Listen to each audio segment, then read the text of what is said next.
Origin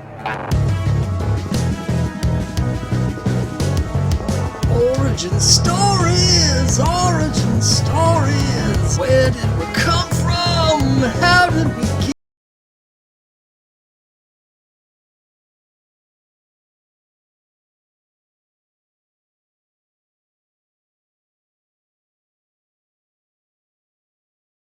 Thanks very much for joining me. I appreciate it very much. I'm really looking forward to hearing about your comic journey and your origin story. Why don't we just jump in and start with book number one? Well, book number one goes back to 1972, Werewolf by Night number one. Of course, I was only like 5.5 years old when that came out, but one of my oldest, earliest memories. You know, I had two older brothers, and we'd go out of our apartment complex with my mom and knock around the local drugstore, and that cover just jumped out at me. I'd become addicted to werewolf things from stuff like I was a teenage werewolf on the local Sammy Terry midnight scary movies that we watched on Saturday nights and stuff, and started liking werewolves, and that image just stuck with me so much that it made me really like comics. It made me remember it. 45 years later, I still remember, or well, 50 years later, really.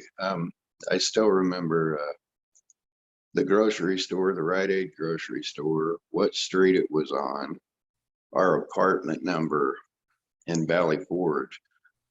So one of my oldest, clearest memories, even into my old age, is of that comic book. So, and I can associate that with that. And I couldn't wait to get that into my collection in years down the road once I actually started investing in books.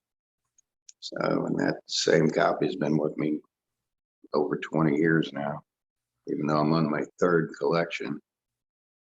So, gone through collections, one through a business, Pandora's Hope Chest. Trying to be witty with the name there. Open it up just off the IU campus on the square down in Bloomington. Didn't make it a year with that. Lost a good chunk of my comics and the investment with the turnover in that, and ended up having to replace them. Of course, each time I've replaced my comics, they've just gotten progressively better with my collection, as you'll see with this, and as you can see displayed behind me here. My taste have gotten a lot more refined and fine-tuned since I was a 5-year-old, but I never did get away from that Werewolf by Night. Sorry, go ahead. And just the covers that jump out. Covers got to jump out for me to be a favorite comic. Well, I was about to say that Werewolf by Night number one, I've just been trying to get one myself. It's interesting you were just talking about, this is your third collection. As you know, I'm in the process of sort of redoing my collection. I just sold off about a third of it, and I'm taking that money and I'm refocusing on different things. And one of the things on my list is Werewolf by Night number one, because the cover is so great. I mean, I used to have a Marvel Spotlight 2, the first appearance Werewolf by Night, but I much prefer the Werewolf by Night number one because I love the frame cover. The art's amazing. The logo is so great. For me, design is really important on covers. The trade dress, I actually really like the trade dress on these. And the Werewolf by Night number one is just so beautiful. I desperately want to get a nice copy because I have a nice copy of Tomb of Dracula one, and those two with their matching red frame covers, like they're just so great together. And I also I have very, very vivid memories of my early comic collecting as well. I was older than you. I was 10, but I remember the store. I remember the spinner rack where I got my first comics and going in there. And, I can almost remember the comics on the rack. Like I can just see that because it was such a sort of formative moment for me. Um, that I feel what you're saying in terms of just remembering that, just jumping out that memory. Yeah. And now that I'm starting to pass on bits of my collection, you know, my grandnephew's getting about 1,000 comics from me as a belated Christmas present. But as you can see, this is a beauty. And though we should go to good homes, so one to keep in mind for a future trade, sir, I'd be more than happy to check that one off your list. It's such a great comic. It's really cool. So let's check out your number 2 book. Yeah, here's where I'm going to get painfully sentimental. I love Very painfully sentimental. Because again, I'm talking about my older brothers and passing on things to my grandnephew and my oldest brother, a fellow named Scott too. We lost him a few years back. When I was 13, like from 5 to 12, 13, I was kind of a passive comic book reader. You know, here I am about to start 8th grade. I'm going to 8th grade when this happens. My oldest brother was turning a senior in high school in 1979. And he outgrew his comic books. And he had this like ratty old microwave sized brown box that had 97 comic books in it. And he outgrew them, and I had been reading them, so he just passed them on to me. You know, and here 40 years after that, now I'm going to pass on about 1,000 of my, close to 10,000 of my collection. And slowly but surely since then, I've always wanted to have back those 97 comics, because obviously they went by the wayside. A lot of them were kind of tattered up. Like one of them I haven't gotten back yet is, he had a copy of X-Men 15 that was hanging, the cover was hanging on by a thread. And by the time I got done reading it, it was me dealing with the separated cover. But the one that stood out the most of that entire collection of 97 books is Avengers 97. So, you know, nice little symmetry in the number and that cover. Oh my word, that cover. Yeah. You know, that just jumps right off there. And I was addicted. I was nearly instantly addicted to comic books from that interaction. You know, I got a Metamorpho Brave and the Bold coverless comic out of our attic that was used as insulation at some point that I thought was really incredible, even though it was rat chewed. And then my brother's 97 comics. And since that happened, I lost track of the number, but I've gone through between 50 and 100,000 comic books since then. Just filtering through.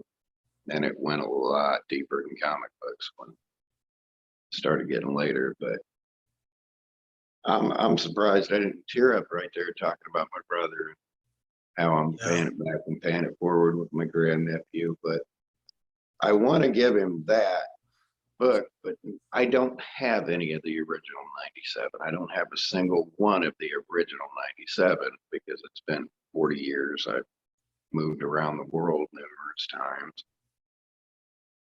But you know, all these things are eventually going to find a new home. But as I built his collection, I have been peppering it with some of the copies I've had of those books that were original pass-ons. And, you know, the first Golden Age book I ever bought on my own was a New Bunnies 150.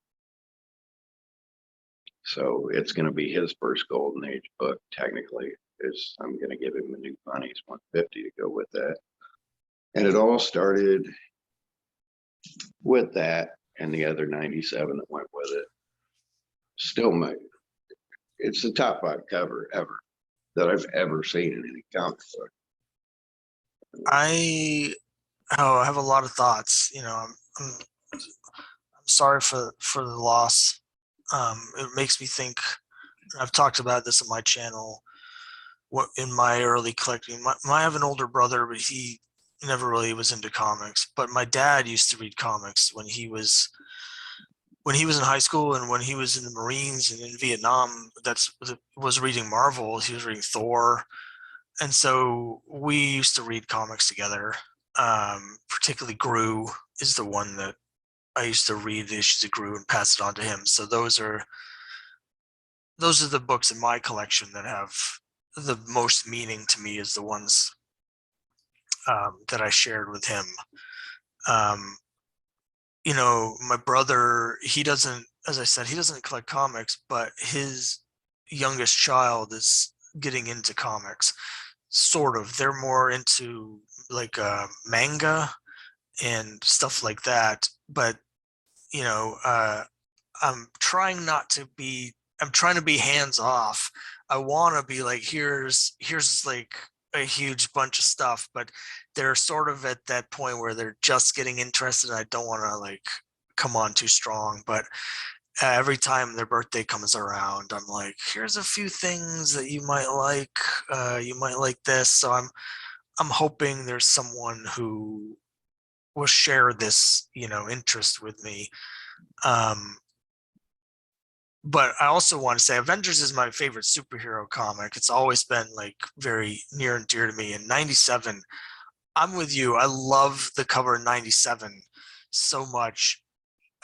It's like the central image is amazing. And I'm going to talk again about the design, the frame cover, but there's a really interesting contrast, the colors that are used in the trade dress and the frame that just jumps out, even compared to the other frame issues. And Avengers 97, like when I got into collecting, the issues before it were all expensive because of Neil Adams, and then 97 was sort of like, even though it's the last issue of the Kree War, wasn't worth as much. And then 98, 99, and 100 with Barry Smith were all expensive. And so there was this weird feeling like 97 wasn't as good as the other ones around it. People didn't value it as highly. But I saw that cover in a book. It was a Ron Goulart like history of comics or something before I got it. And I was just like, I mean, to me, that cover is better than any of the. I'm a big fan of 96 as well, but it's better than almost any of the Neil Adams covers. It's better than the Barry Smith covers. And 97 is tremendous. I love it. Love it. Yeah, absolutely. Yeah, and you made me think there when you were talking about it, because got a grandson I'd love to pass a lot of this on to, and I'm holding the majority of my collection still. But he's only 9, soon to turn 10. And his interest kind of waffles. He's more Fortnite and everything. But the grandnephew about to graduate high school, he's 17, going on 18, about to go into college. He just gets so excited. I send him stacks of pictures. He wanted me to send him stacks of pictures as we went, because I made a commitment at Christmas with the family when I saw him that I'm going to give you what originally started out as 2 short boxes of comics. Then it was 4 short boxes of comics. Now it's 4 long boxes of comics, which makes my wife very happy. But he's going to get a little bit of everything. I mean, he's a superhero guy, man, Marvel, but giving him hundreds of Marvels, hundreds of DCs, hundreds of the larger indie publishers, and hundreds of actual indie books. So he's got a broad base, so he can take it wherever he wants to take it as he collects in the future. Being able to pay that forward, I really wish my brother could have seen the spark in his eyes, when he knows this is coming, when he's going to pick that up. And it breaks my heart that he can't see it, but it fills my heart when I see him smile. I can tell him, hey, your grandpa did this for me. Now I'm doing this for you. I'm doing this for my grandkids. I can't wait to do it. Usually I held on to my books until I couldn't hold on to them no more. And of course now, a lot older, dealing with cancer and all that other fun stuff. We're looking at it all different again. Yeah. Still want to collect, but now I want to pass things on. I'm willing to trade almost everything in my collection. If it's not personalized to me, or it's not a very specific book that I got, everything's on the table to be traded and sold, so I can update, upgrade, pick up more fun comics, give these comics a home. You know, I've had a lot of them that I have here now. I've had a lot of them 10, 15, 20 years. Time for them to go to a new home. Yeah. Cycle out my thing. I've been, as you can see by conditions of these things, I take care of them. I read them till the cover nearly falls off if it's a reader copy, but I preserve them now. Yeah. Take Let's care. take a look at your number 3 book. 3 is a big one. 3 is my definition of huge, which again, here's where we differ. This is my favorite team, the Defenders in '92. This one also, I happened to mail it off to Ed Hannigan and sent me back this copy signed. Since this has come out, I've always had a copy of it in my collection. There's a handful of books like that, this being one of them. You know, when this came out, I was 12, 13 years old. This was my spinner rack comic. I had my allowance for cut grass. This was my comic book. At around this timeline, you know, the X-Men were at their peak. We've got the Defenders here and everything. This cover jumped out above all of them. Now I know the whole story to it, you know, that Ed Hannigan laid it out, the whole bit with that. But this one stuck with me, and it turns out the cover wasn't just smoke and mirrors for an average story inside. This starts a 6-fingered hand story, which goes through issue 100 and peppers its way into later stories. But this is also a standalone book. You know, this, of course, you know, the main hero on this is Nighthawk, Kyle Richmond. Well, I'm a kid. I take to, you know, that's my namesake. I took to that. But you got all these heavy hitters. You got Hulk, you got Strange, you got Son of Satan. They're heavy hitters. It's gotten them more. They can't do anything. And the weakest guy of them all pours out his heart. And it's a human story. It goes above and beyond superheroes. And that just had a profound impact on me. You know, it's like, maybe I could be a hero too. And I started believing it. I mean, I always had them childhood things like when I was a kid, you know, maybe I could be a hero. Right around those years, 12, 13, I really got a Captain America complex, which kind of led into the Marines and things like that. And then I can tell you funny Marine stories all day long. Like you said, your dad read comics as Marines. I can tell you, in the military, it is a lot, but there are Marines. There are a lot of comic book readers that were Marines because so many of us had the Captain America complex, the Superman complex, and the humorous stories of walking guard post. And like you're walking a 4-hour post where you got to be attentive, but maybe it's not high alert. So you're walking a post with another individual and the conversation starts up.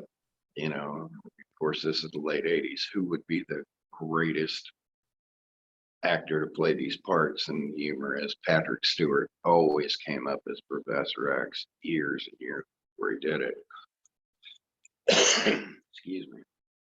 But so many of my Marine memories, the sober ones or where I wasn't shot at, are of comic books.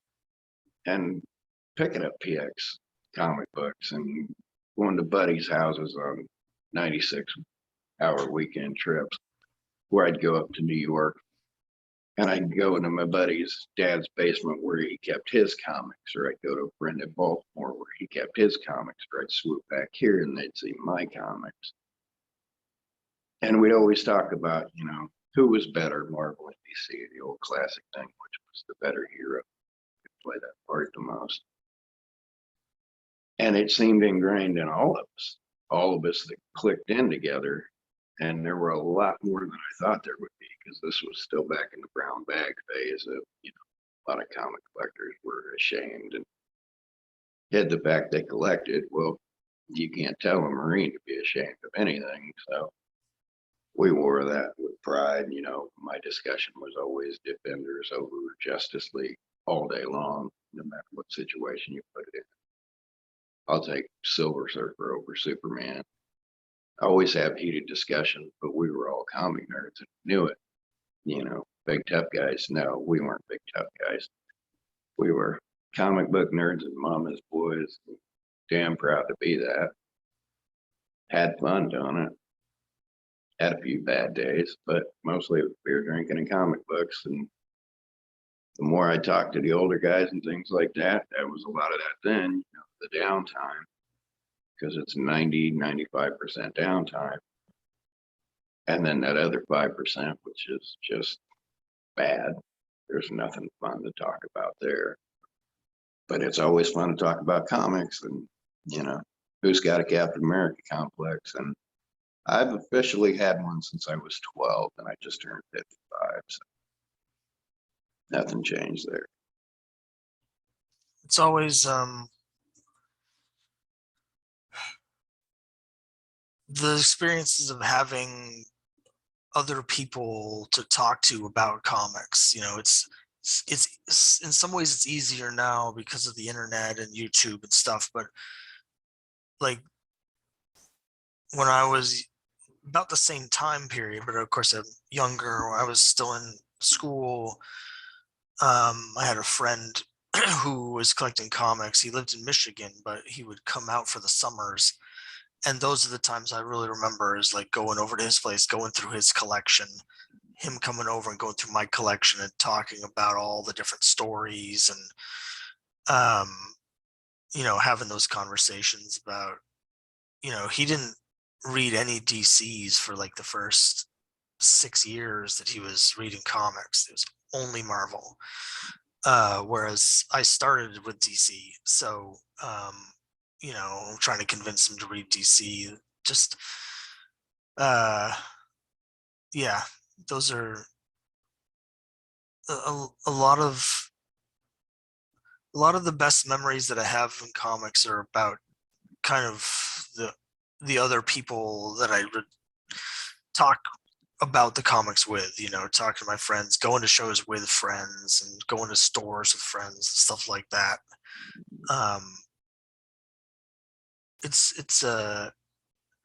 It can be a solitary hobby when you're, you know, in your room, you know, by yourself reading the stories, but when you find the other people to share it with, those are the times that I really remember. Yeah. And now it is harkening back a lot more to that, because I'm going to loop back to this later on when I talk about how the world got a lot smaller, where this is now I'm back in that comic community where I'm a teenage kid. You know, the comic collectors were scattered throughout my small town, so I'd have to go like 12 streets over to the east to see one guy, 6 streets down to the south to see another guy, you know, then step up north because there were only 4, 5, 6 of us at any given time. And now the internet and everything has brought that back to the small community where, you know, I have more fun with you and my buddies in Montreal than London and Liverpool and New Zealand. I have more fun with you guys, even though I'm not sitting there handing over the books like I used to. I'm having more fun now, even though I got to slap a Gemini mailer full of them, send them out and get them back. I'm having a blast doing this. This is just as fun, if not more fun, than what I did back in my teen years. And it's rekindling it. And to talk about my cancer again, this is amazing therapy. Amazing therapy. When I'm feeling down, I can always fall back on the comics. My friends through there talking about that. Then I've got the distraction. Then I've got to pay it forward. So that warms my heart. Then I've got this concern from all around the globe looking in on me. You know, it gives me goosebumps. It literally gives me goosebumps to sit and think I've got that now, that I'm doing this. How cool is this? You know, it's way up there on my list. I've done some amazing, cool things, and this is right up there with it with me. So I appreciate that. I appreciate you. I appreciate this call. And man, do I love talking about these. Well, I do too. So let's talk about number 4. I'm curious. I mean, I've seen your list, but I'm going to pretend I haven't. So I'm curious what number 4 is. I'm going forward and going back. And when I start talking about, 82,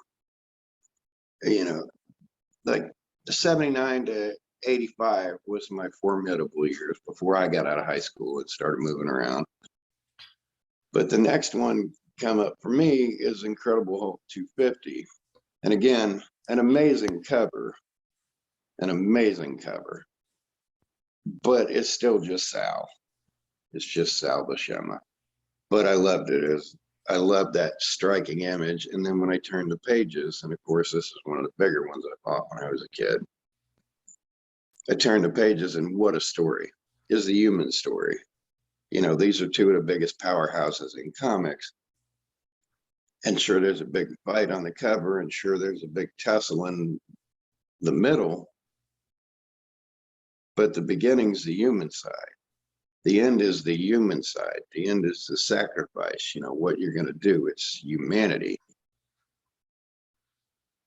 It's just, wow. It's the heart of it. It's not just the Hulk smash in the middle. There's a little bit of smash and a whole lot of not Hulk, not smash, and Surfer. And then, as you can see, I've got these laid out all around me, because I'll touch base on other ones later as I talk about the histories and the interconnectivity to these. But like this one sticks out particularly for one thing, with a little notes on the bottom that talks about their previous fight, So this one had such an impact on me, but it was easy to get this one. But when it referred to, look back on Tales to Astonish 93 for the first big fight, well, then that became a grail. And of course, you don't leave home without it. I have to put that on my list. And Yeah. landed me that incredible Marie Severin thing. And it's the same. Both stories are very similar. It's the human side, the nobility of it that really grabbed me. So, and then again, veering away from that, the Utterly Ridiculous, great Joe Jusko cover there. This is the oldest comic that's been in my collection. I've had this copy for over 30 years. It's read till it's just wore out. This was one of those in my 97 from my brother, which led to kind of my love of the Hulk. But I'm not all about the Hulk smash and fights the army. I was about the human side. It all started with 250 and just spread its way around. So loved it from beginning, middle to end. Still love it today. Though it went from, of course, started in top 5, then it just kept getting bumped down. A lot of these started in the top, and except for Defenders 92 thus far, now they're all bumped down into maybe the top 20, top 30. But it just gets crazier as I go. But yeah, we differ greatly. You hate the Hulk. Yeah. I love the Hulk. Well, that's part of what makes it interesting to talk to people. Is just I've just never liked the Hulk. Not a huge fan of Defenders either, although I've tried a number of times. I've put together most of the run a couple times because I want to like it. My first issue of Defenders, I think, was 145. So it was right before it ended with the new Defenders and all that stuff. But I will say, because I have read a lot of them, the storyline you were talking about with Defenders, the six-fingered hand, to me, the best eras of Defenders are that storyline and the first, say, 11 issues by Englehart. But yeah, the Hulk and Surfer, they're an interesting combination because they do have certain similarities and then also like wild differences. So they're an interesting team together, but I've never read the Hulk 250. My experiences reading Hulk were never very good. So But And understandable. Because like I said, I love the character, but only for memory. But there are moments they really pop up, but like even in the movies, sure, I love seeing it. It's incredible to see all my childhood dreams on the big screen. That's great. But I've always had issue with the Hulk because the only time they ever, ever got the Hulk right was in Thor Ragnarok. That's my Hulk. He's kind of dumb, but he's kind of helpful. Then you got the dichotomy of the person. Simple, and then they could poke fun of him in an in game. But that's the Hulk to me. Not all this other fancy fine stuff. But then back to the Defenders and then things to get back. That I was never a completionist, and except for completing the 25 issue X-Men annual run, I've never been a completionist. Well, there's my Marvel feature #1, which because of that Defenders 92, I want to run of all the Defenders. And I'm like halfway there through most of them. And this has multiple interests to me as it's a new thing, but as you can hopefully see right there, it's a distributor sample copy. I'm a sucker for neat stuff like that. So I actually chose getting this over a better condition one because of the neat thing to it. But in the next year or two, I'm hoping to have a complete first series of Defenders along with Marvel features and things all put together to be my first complete run. And again, it just harkens back to Defenders 92 when I was 12, 13 years old. let's check out your #5 book. #5, getting a little smarter as I'm getting a little older. And again, same time frame as the Defenders, as the Incredible Hulk. X-Men Annual 4. They were really at a peak here in the Claremont Byrne era. Of course, this isn't really Claremont Byrne, but it is Dante's Inferno. I mean, that's basically what it is. It's a plug and play Dante's Inferno with Nightcrawler. And, I was the weird one in school. Yeah, I was a jock, but I loved doing book reports, things like that. And to see Dante's Inferno played out with some of my favorite characters, because obviously I'm loving the X-Men, I'm loving Doctor Strange at the time. This made me feel smarter, made me like it even more. But of all the X-Men issues, still my favorite. Even though it's a blatant ripoff of Dante's Inferno. I mean, they walk you through it and actually talk about it while they're doing it. Strange is deducing, well, this can't be because of this, this, and this. But how cool is that to have superheroes in there? Thing like I said, Dante's Inferno. It feels very Roy Thomas to me. Which leads to looking back onto those things. Yeah. The pinnacle of Claremont Byrne is obviously Phoenix Diane, but I love the ones like this, which is mostly reprint, but it's the human side of it. It's not just the superhero. And that's what so many of these have in common, that's what appealed to me even when I was younger. It's the humanity of it, to say, well, if I had superpowers, I'd be like that person. And since I don't have superpowers, I'm going to aspire to be their character if I can't have their ability. And it all just run hand in hand. Never Yeah. seen It's interesting when you say that. A lot of the big arcs, like the big famous storylines, the stories are great, but some of the things that I remember the most are sort of the epilogues, where the characters are sort of the human moments afterwards, where they're dealing with what we just read about. The X-Men 138 is a great example.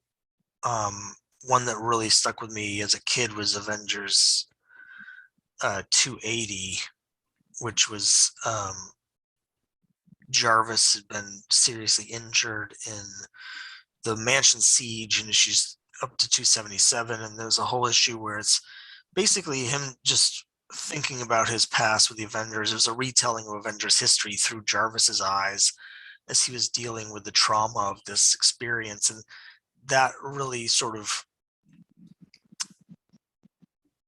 even though it came a couple issues after the actual story, I think you have to have that. If you're going to read that story, you have to also read 280, because it adds this whole like human context to everything that you just, all the big superhero stuff that you just read.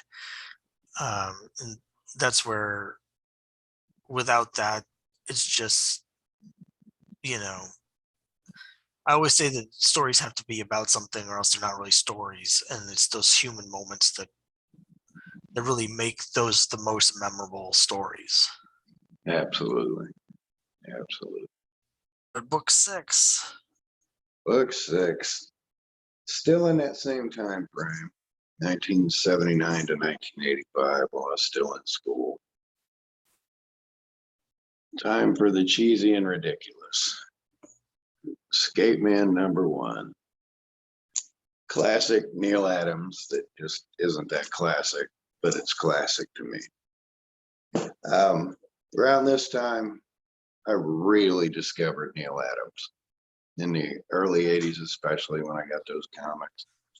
There were some House of Mysteries and stuff in there with them, some classic Adams covers and stories. But that Skateman, was comic shop only. One of the first comic shops I ever went to, small town of Greenwood, Indiana. Saw Neil Adams' name blazoned right across the top of that. Thought I had to have that. And, it's just, even by the cover, it was an obvious fad. The roller skate fad, the skateboarding fads. I kind of liked him, but I thought, well, Neil Adams brings this realism. So I'm going to give it a go. Turns out I loved it. Same concept with it. Here's a Vietnam vet coming back from the war. A little bit of damaged goods. My Uncle Bobby, when he came back, he was damaged goods. He did 2 tours, Marines over there. Left a lasting impression on me there as well.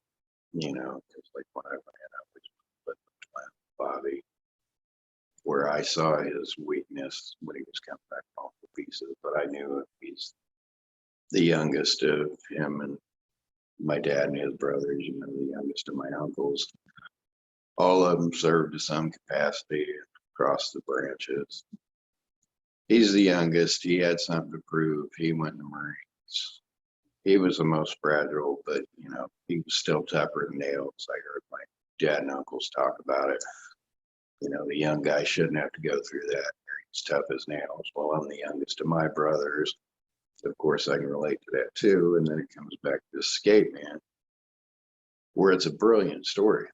It's cheese, but it's a brilliant story. There's some gritty street life stuff, and this guy wants to find a way to do something. And it's not all Rambo. I'm going to get a 60 and shoot it from the hip. It's I'm going to beat up guys with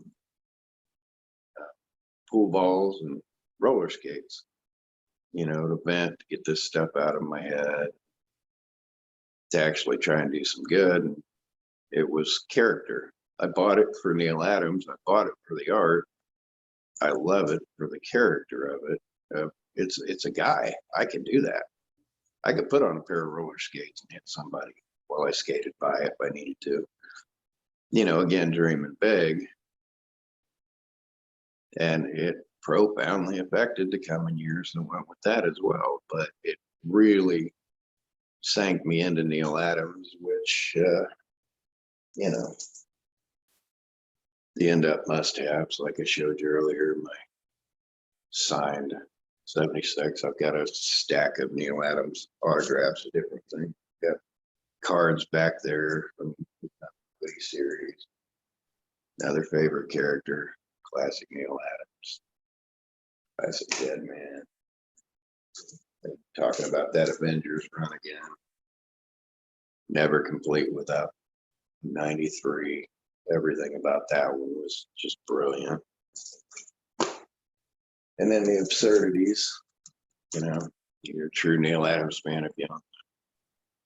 Continuity Studios, Jimmy Carter coloring book for when he was running for president. Got him even, there's a panel in this of him opening the jail cell door, going easy on marijuana laws, and a stoner's floating out of the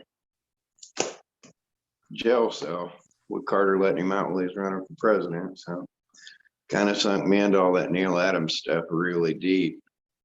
And I always, his art obviously is a go-to. His stories by no means were ever comparable to Skateman, but Skateman's $1 book all day long, anywhere and everywhere. But to me, it's an all-time classic because it could have been me. And the drawing, he said it was throwaway drawings. On my best day, I couldn't do that throwaway drawing. Huge Neil Adams. Skateman's not a book that I normally would have expected someone to pick, but I haven't read it. I've seen it. I've seen other people sort of making fun of it, but it's just really interesting to me that you picked that, and I can certainly relate to some of those things. Of course, my father did 2 tours in Vietnam as well, and he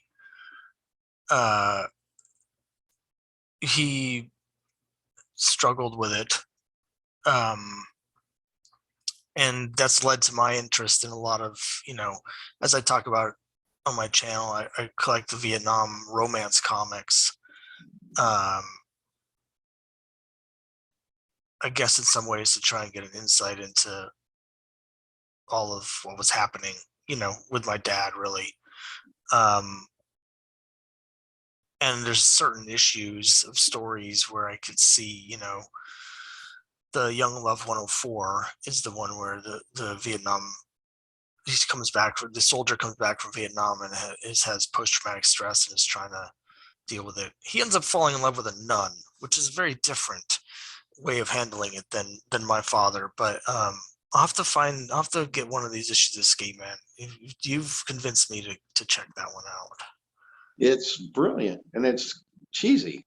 It's utter cheese, but it's brilliant because it's real. I mean, it's corny, but I can actually see somebody have done that. And again, the art's just brilliant. But yeah, they'll never, ever be able to convey in a comic book the horrors of war. Guys who were right there on the front lines through World War II and stuff tried to convey it in images, just can't, because they're not scratch and sniff. I mean, if there's one thing about combat, it's the stench.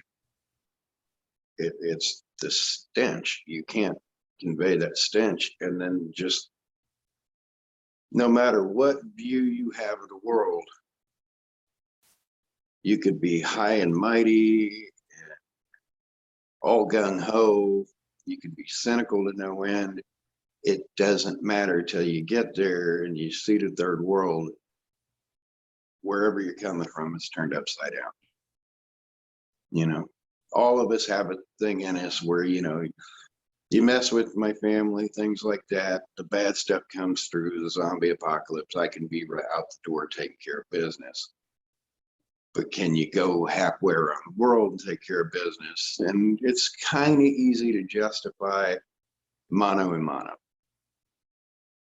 I'm on this side, that guy's on that side. Simple enough, but it's not a chess game.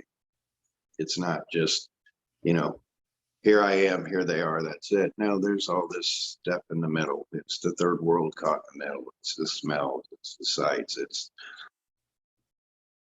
the absurdity of it. I mean, there's just no way to convey the absurdity of 500,000 guys coming this way, 500,000 guys going that way, lighting each other up and cutting everybody in the middle of pieces.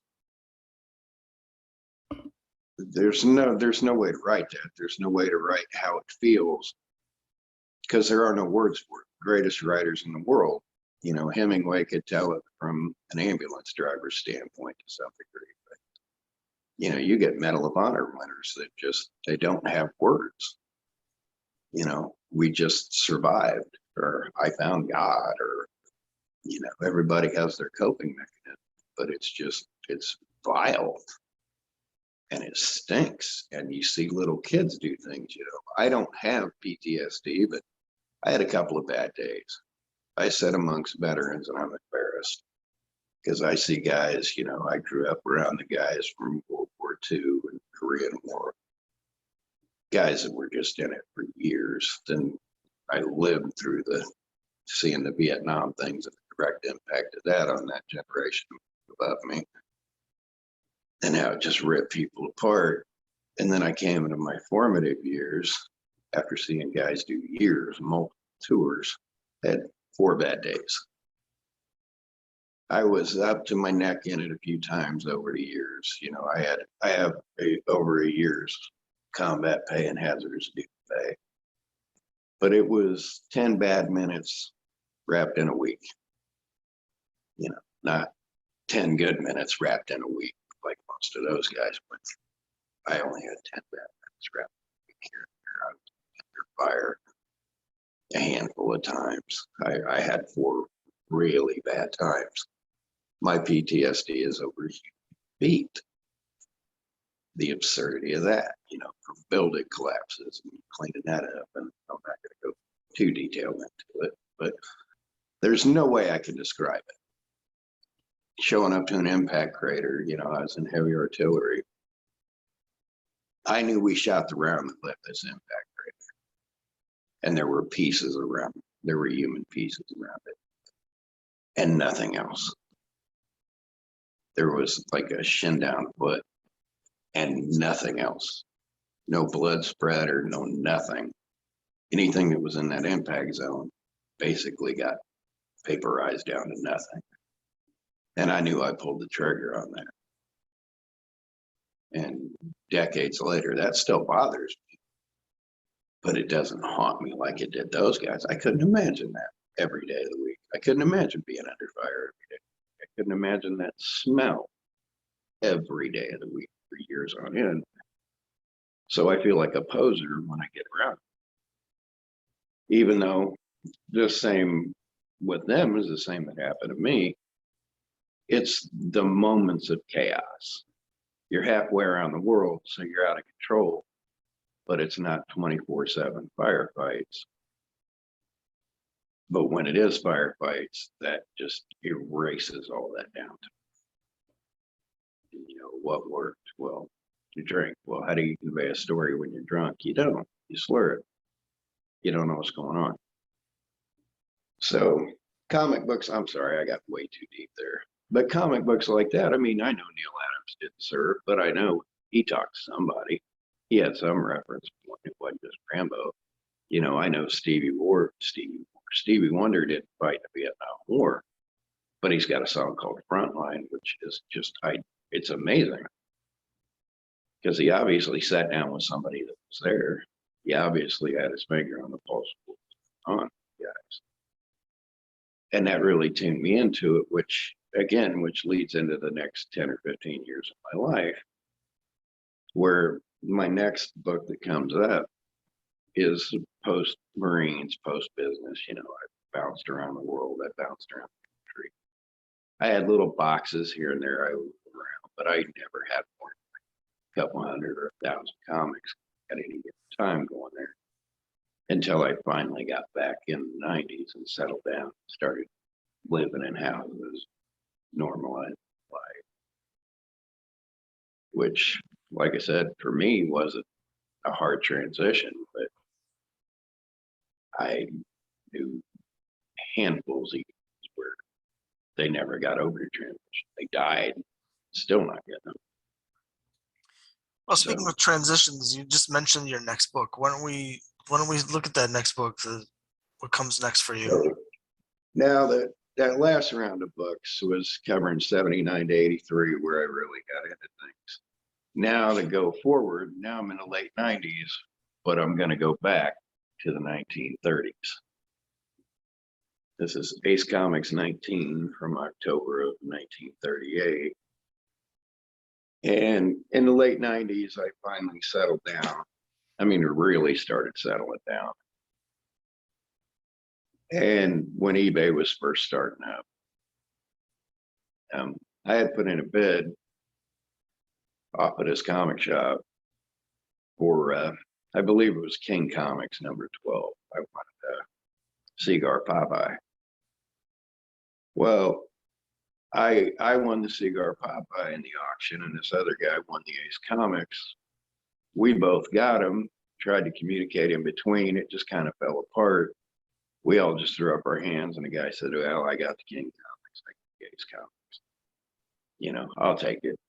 They're roughly the same month. That's why they were kind of flipped around anyway, but not really pre-Superman, but right at that timeline. Right, that's right at the beginning of Action. That particular issue has this one of the single digit appearances, like the 8th appearance of Phantom, one of the first masked superheroes. And that led me down the road of being a historian. I really took to that because I loved history and things like that. I really started taking to that. So in the 90s boom, I really wasn't into 90s comics. I mean, I had some, but my focus really started turning, and it turned kind of big with that one because that's a major issue, even though, you know, the value's not super high up there. But here I am thinking, well, this is great. Let's reach back further. Let's find out how old we can go back, how many things we could get into. And I've got things I can touch base on. I've got just stacks over my shoulder to where I became, which again, I'll talk about a little bit, where I became an actual comic book historian. I was referred to as that through what started out as a group of comic book historians, which led on to other things, which led to me becoming a noted antiquarian with the guys that write the books on it. I'm known as a comic book historian to guys like Bob Bierbaum and the guys that write in Overstreet and the guys that write the books about comics history.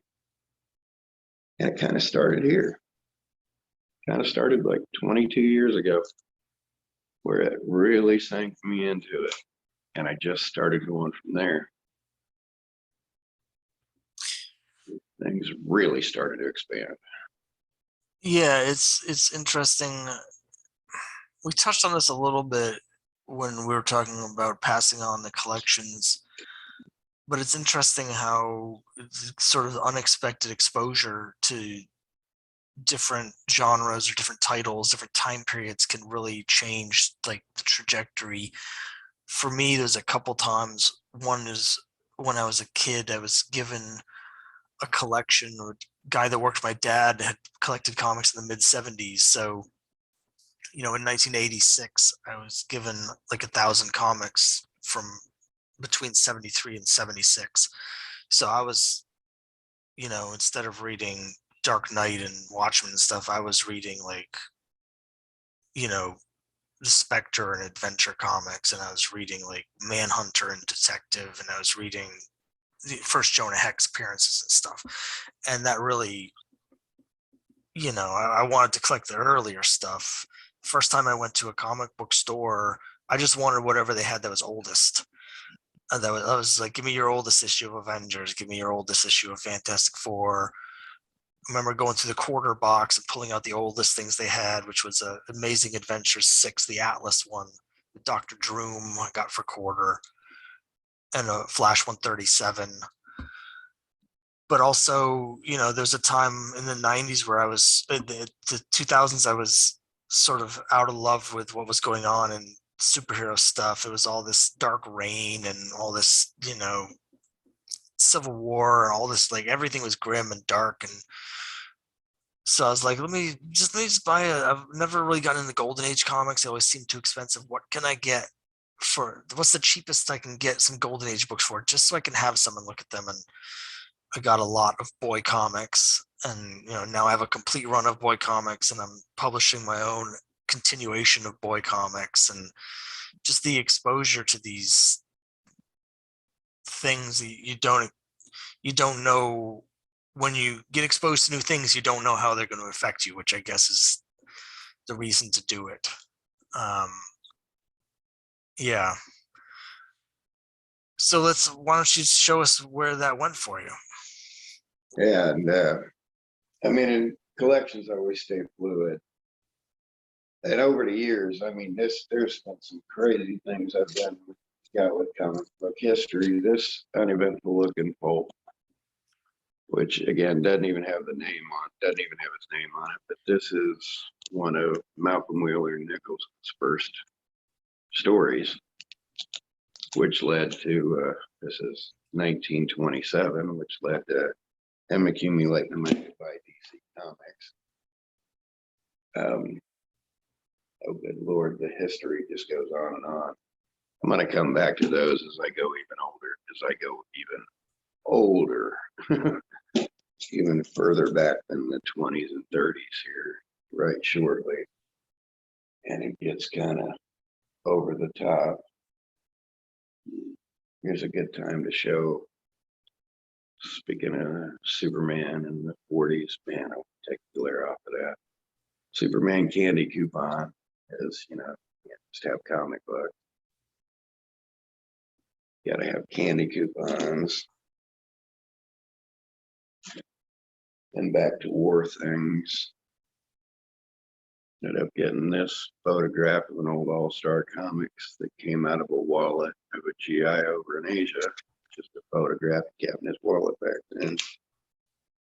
But it also led to collecting postcards of like Skippy, Dick Tracy, the Brownies, which you'll see more of here shortly. Of course, Buster Brown, the Yellow Kid and Buster Brown, Alphonse and Gaston, clear out of those. So I even went down the road of just not comics, but cards, postcards, images, old books, things that predate comic books, as you can see over my shoulder. That's a Golf Bunnies Weekly. It's date stamped from 1934. That's a Sydney, Australian Sunday section of Superman from 1944 wartime. Go around those things. It just branched out on my collecting. Oh, which, yeah, I'll get those here shortly. I can put those over to there, those over to there. Another must-have for antiquarians, ridiculous as it is, that's the very first Little Orphan Annie. A Big Little Book, pre-Big Little Book, Couples and Leon first printing.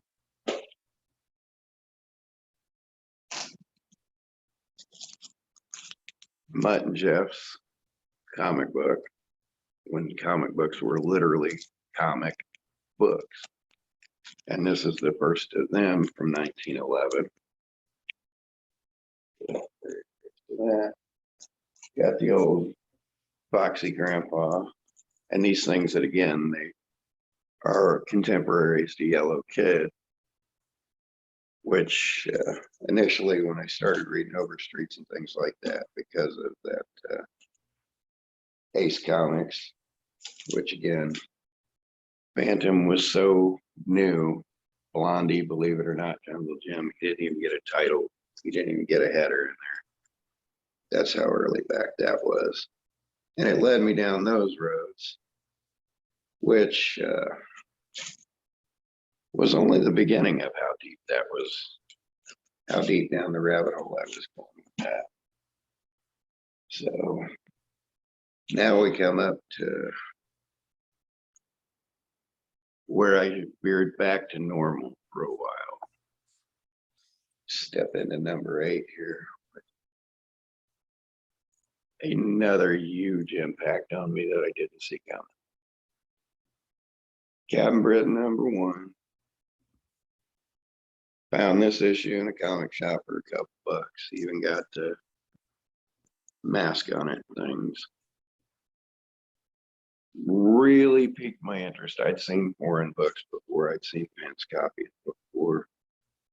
But here in the early 2000s, I got this and a few other issues.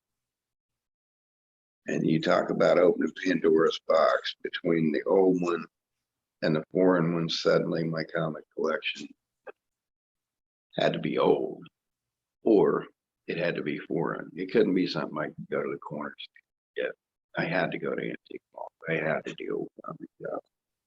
I had to move up in the world of what there was. And I'd already been around the world, so I saw how small it was. And in the early stages of the internet, it just kept shrinking the world. I started networking there in the late 90s. And by the mid 2000s, I was already plugged in around the world to comic aficionados like myself, or the comic shop guys who, they ran huge stores here in Indianapolis, plus multiple stores across the Midwest, and they were San Diego Comic Con regulars. So I'd get the fallout from that. I'd get things like Martin O'Dell signed Green Lantern card from the 92 series for a couple of bucks because they got extras when they're gone. And I just kept reaching back and I just kept reaching back. And then when I thought I peaked out at what I could reach back at the time, then I started reaching across. And it's like, sure, when I was in the Marines and traveling the world, I had plenty of Japanese comics, but most of the comics I had were American comics that were shipped over to PXs and things like that. I really didn't develop a taste for them until after I was out and had the appreciation. And I stepped in it with that Captain Britain, and in the years that followed, here's where it gets truly mad. Here's a great gift I received in the past couple of years. It's a 1967 British Fantastic with early X-Men in it. So, I don't have X-Men 15 again, but I have X-Men 15 again in a reprint. I have the Master Mold story there. But the crazy thing to all that, the years in between buying the Captain Britain, which I said led to branching out on the internet things over the years. And over the last 5 or 6 years, I've sank into the historians forum. And it's gotten to the point where now I'm a regular writer for a fanzine out of England and Ireland. And yet, there I am writing for it. It's printed out of London. It's my little brag part. That's a little caricature Romeo Tango from DC Comics my buddy did of me that works into that. But not only at one point was I actively involved in seeking out foreign comics, I became a foreign comic book writer. To the point, the first issue of Fanzine, which I don't even have a copy of, it got lost in the mail, I wrote and shared page space in a book with Alan Moore and Dave Gibbons. It's like, go me. How cool is that? That's pretty cool. It started with Captain Britain #1, where it really launched. And then, got Undergrounds, which got Pence copies of these Undergrounds. And it just stacks. I mean, I just grabbed out some random foreign books from now short boxes full of them. 1950 Stallman and Dutch. British Pence copies of the X-Men. The beauties there.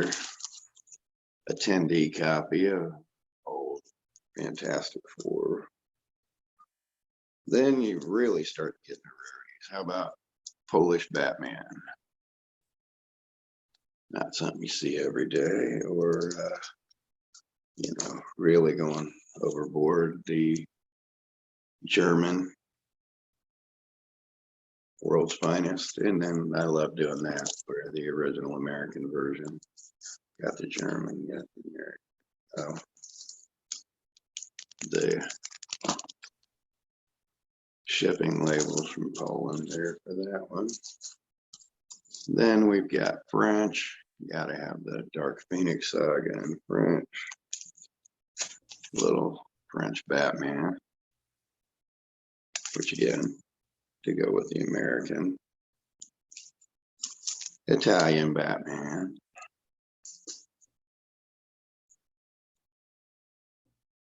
Batman from India. Norway. Back to German Marvels that were the papers. These are so hard to find. I've only got this and a Fantastic Four from the early 70s German Reaper. Then Russian, the Mickey Mouse, the first comic published in Russia. I got one of the first 10,000 of those. Israel, and it just keeps going. I have boxes, just boxes full of those, where I can tell a story with almost every issue. Well, I got this, or I got these 4 issues on a trade going around the world. It started in Canada, or it started in England, where I befriended guys there who plugged me into guys into Italy, who plugged me into guys into Poland, who plugged me into guys all around the world. I'm getting Serbian comic books. And then a big one, I'm going to step up and grab one of these in the back because I just talk about a brag that I'm dying to show off.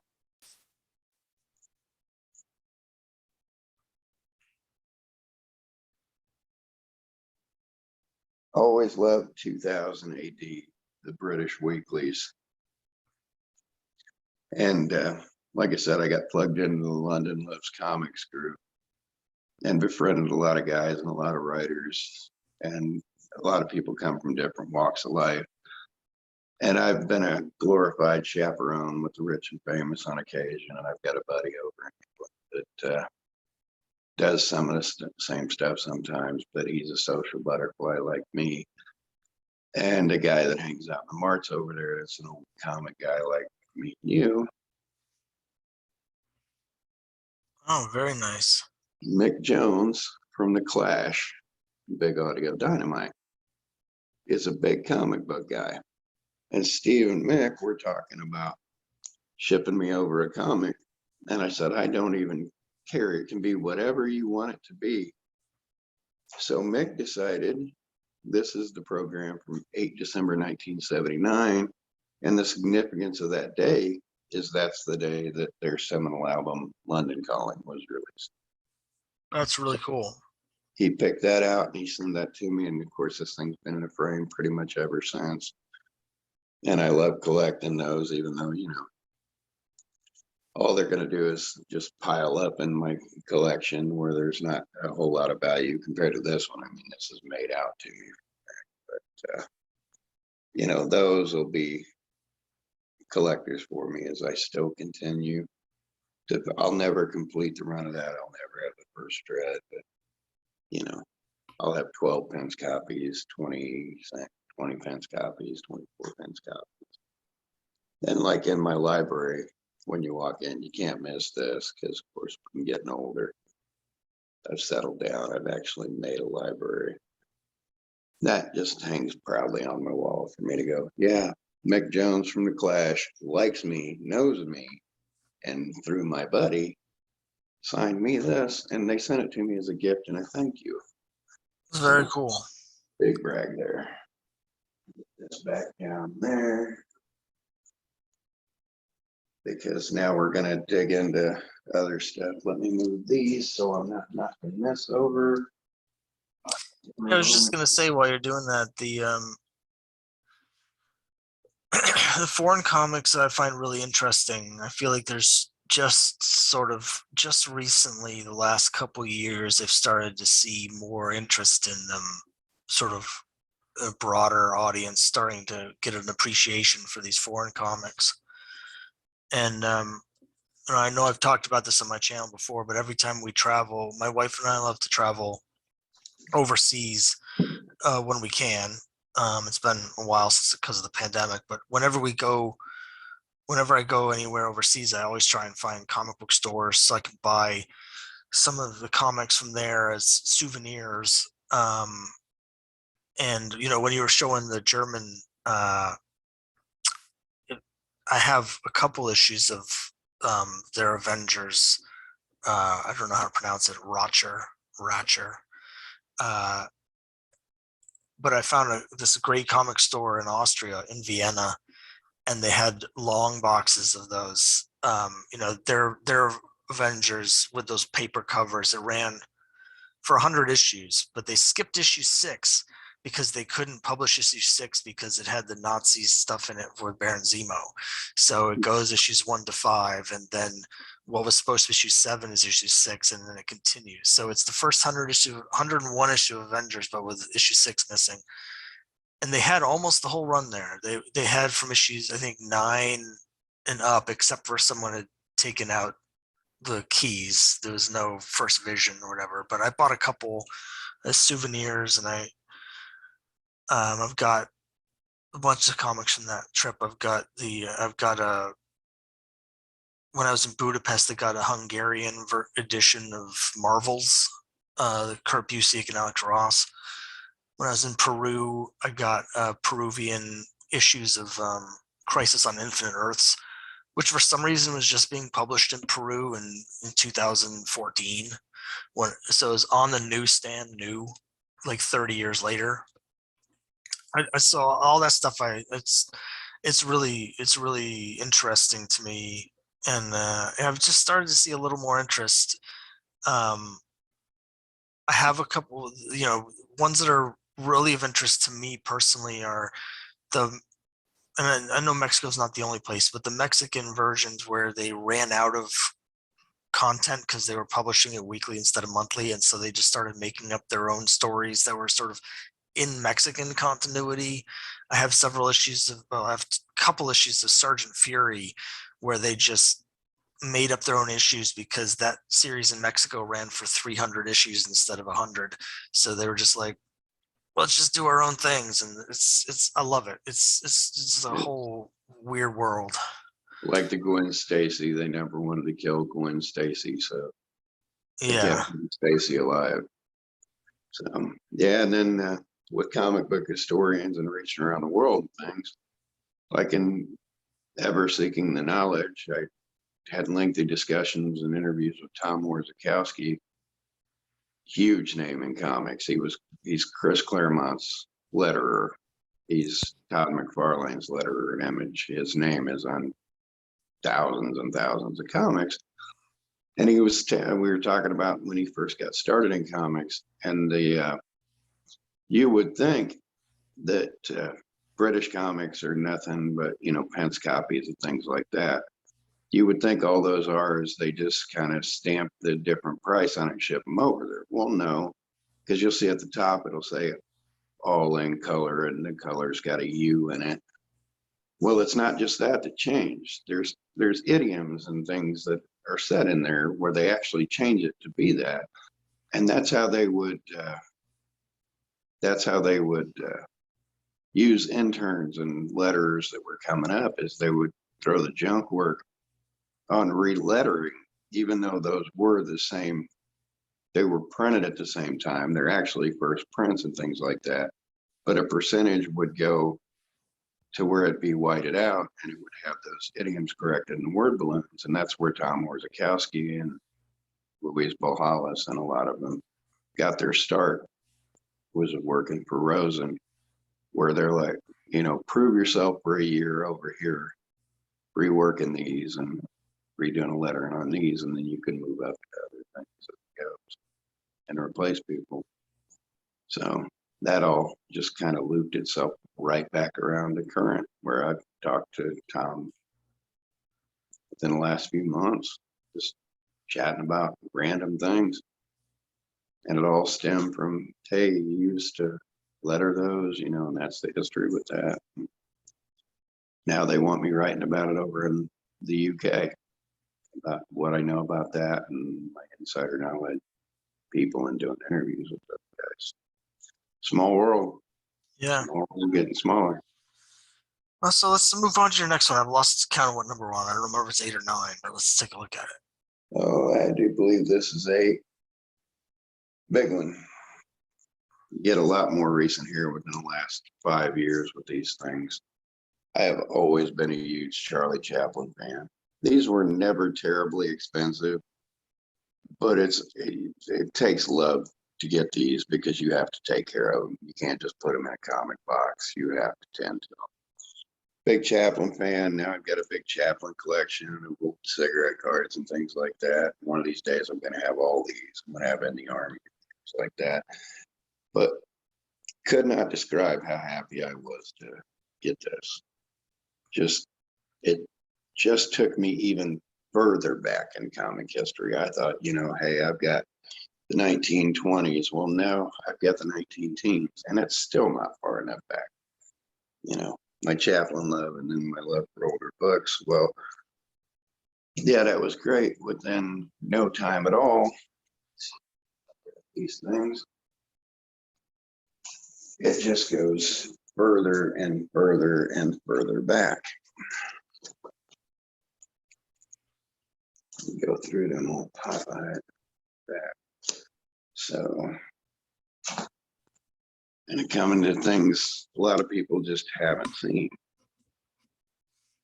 This came out the same time as the larger format books did. This is one of the earliest smaller comics from the 1900s. Couldn't get my hands on that. Now these two, again, look very unassuming. 1922.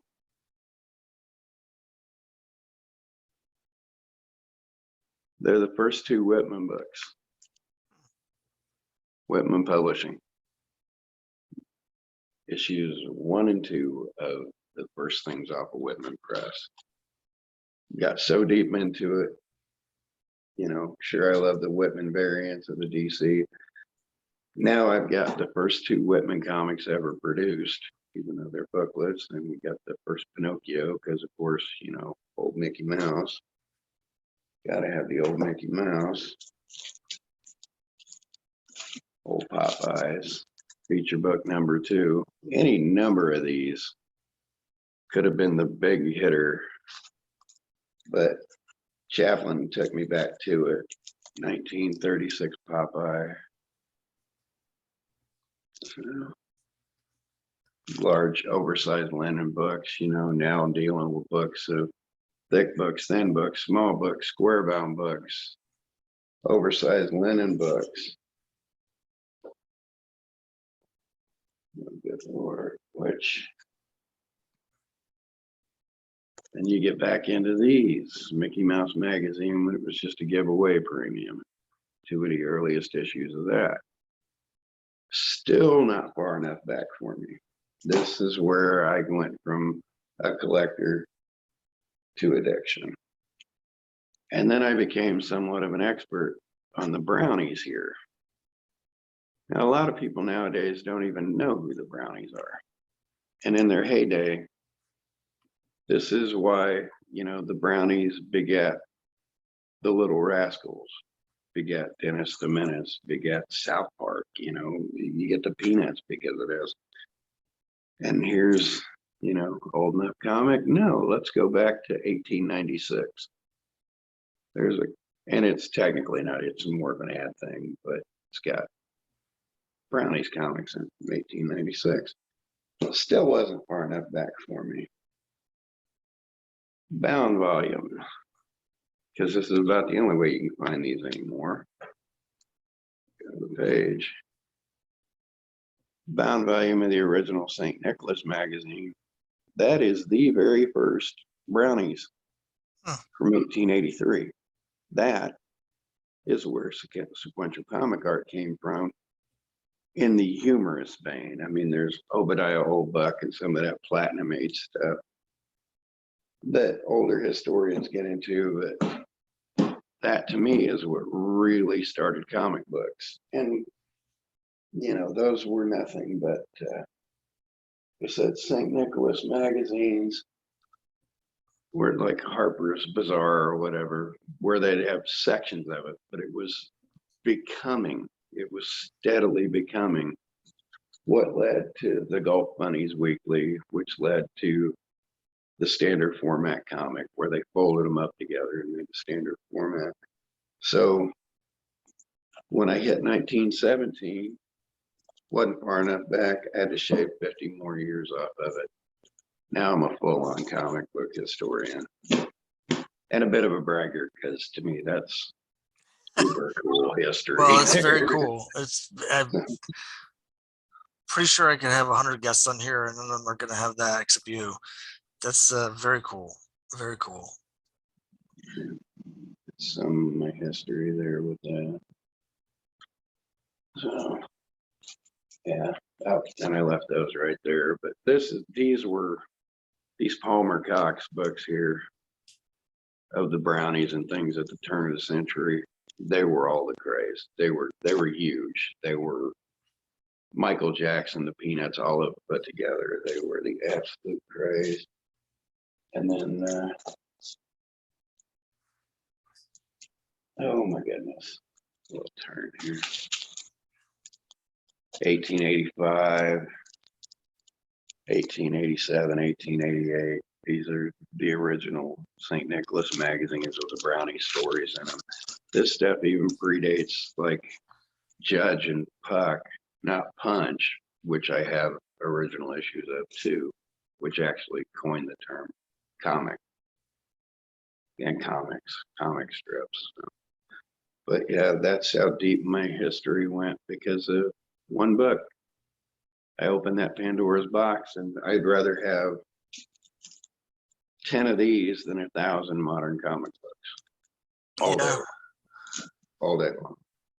Like some of these though have, like there's not this one here, but one of them I have also has a Mark Twain story in it, which is a first print Mark Twain story.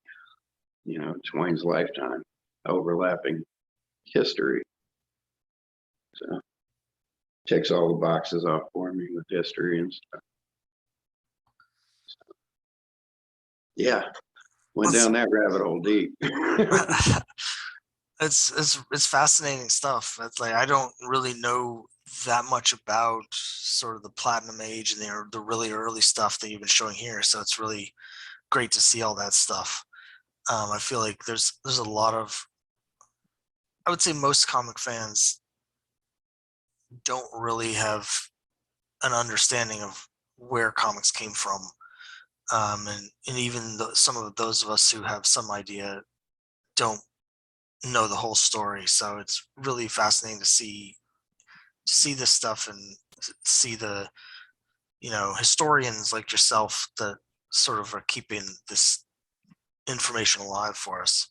So Yeah, appreciate it. I'm not going to be around much longer, so I got to work on my grandnephew and things like that. You know, I may be here for another 20 years, but physically I'm not going to be able to trudge up and downstairs and move around all this comic stuff. So I've got to figure out how to pass it on, how to pass on the knowledge, how to become that next guy, which, like I said, Beer Bomb and them kind of pass it on to me, because I'm the young whippersnapper, even though I'm in my 50s. Well, they're in their 70s. So I got to go back to the 30s and the 20s and those people and keep them interested in things like Charlie Chaplin, who, when I was a kid, Chaplin was still all the rage. Well, now it's no one wants to fish him out on the internet.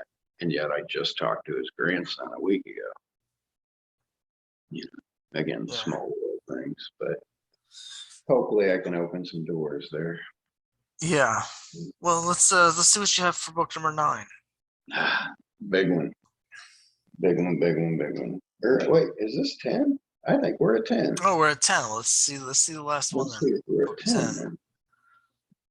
The newest of my collection. All True Crime, number 28. It's a 1948 Bell Features comic out of Canada, but it's it's not all true crime. Here comes the fun. It is a Canadian cover on Marvel Mystery number 87. 1948 Marvel superhero comic. Traded away some heavy duty stuff to get this, and I'm one step closer to my grail dream of getting a proper World War II, like Captain America or Marvel Mystery Comics. It's dated before August of 1945, and before the paper drive stopped, get one of the real rarities, just to own the rarities. But that was one of those making the world a smaller place, because when I started trading with you and a few other folks online over the last few years, I've shipped some AOK packages over to London. They've shipped some back to me. I've done some trades with you. I'm doing trades out of Montreal, sending a package up to Hillary Bart up in Chicago to get autographed comics so I can send around there. That's where my collection's gone. I've gone into the trades. I've gone into the, you know, I'll sell, but I'd rather trade. I'd rather trade. I'm not looking for X amount of money. I'm looking for how am I going to get that next Chaplin book? How am I going to, you know, what do I have that's worth that next Chaplin book? Where's the search? And just digging back into the archives of, yeah, that's what I want. I don't want the stuff that's easy to get. I don't need Spider-Man 300. Sure, it'd be neat, but I don't need Spider-Man 300. I need Charlie Chaplin in the Army. I need a dozen different issues of St. Nicholas magazine. I need more Pocket, more Judge, I need more of the history that I can keep on teaching, and then cycle it through so I can move it on. And maybe I'll come full circle again. Maybe I'll just come back to the superheroes, but I still love the superheroes. I still love the comics, but I love independent comics. I love your comic. I love the fact that you take Golden Age and make it modern, but keep a Golden Age. But then I know the guy that's put together the comic. How cool is that?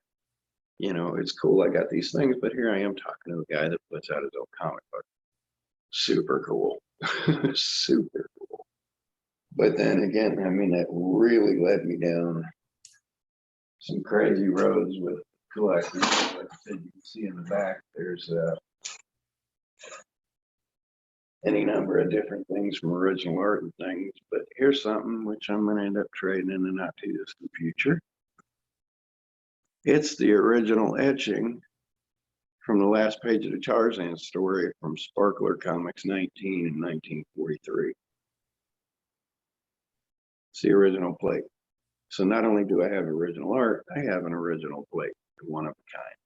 Of course, now I'm going to be passing this on. I've had it for 10 years or so, so I'm going to be trading that on. But, you know, it's not enough to just have the art and know the history. I've got to know, you know, that stuff that goes back to the 40s. And here we go. Then, of course, we got editor's acetate proof pages from the 60s. Cardboard Casanova there. An editor's archive. All right.